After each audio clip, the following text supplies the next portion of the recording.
When the Israeli army entered, they used bulldozers and began destroying everything. Then they went to the other neighborhood and then surrounded all the houses around us. For the past 9 days, we have been living in terror and fear. There is no water and no electricity. Well, let's bring in Palestinian affairs analyst Osama Nazzal. He's joining us from the city of Jenin in the occupied West Bank. Osama, thank you for speaking to us. I'd like to start, as you are someone who lives in Jenin, which has, of course, been under siege since last week. What has it been like there for you?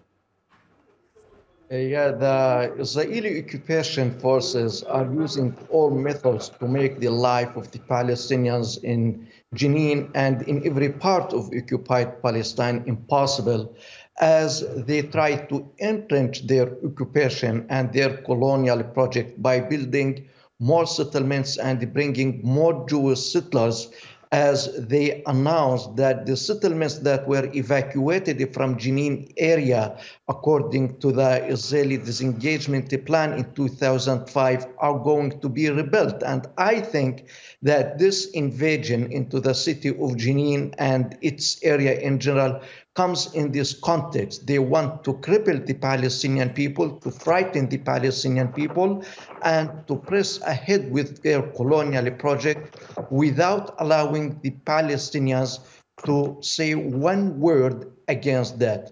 So the scale of destruction that we have in Jenin city and its refugee camp shows that the aim that Israel launched this aggression against the city is not to cripple the Palestinian resistance only, but also to destroy the civil life and the civil infrastructure. You see all these trees, the water network, the electricity network, the people's properties and vehicles were all damaged, and all that flows into the Israeli vision of pushing the Palestinians out. Osama, is the strategy by Israel working? Are Palestinian civilians in the Palestinian occupied territories, have they been crippled? Are they frightened?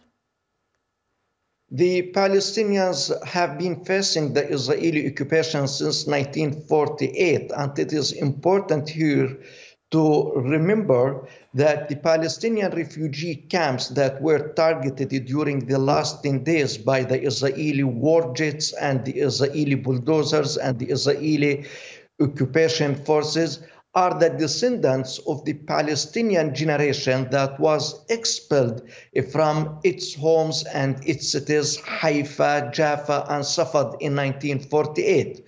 Since that time, the Palestinians have been resisting the Israeli occupation and facing the Israeli brutal and barbaric practices, but without fear and without retreat, because the Palestinians strongly believe that life without freedom and without dignity and without justice is not a human life. Is the government in Palestine doing anything at this point? Because the PA has issued a statement from the Foreign Ministry calling on the international community to hold Israel to account. But we know that this it doesn't happen. Israel continues to act with almost impunity.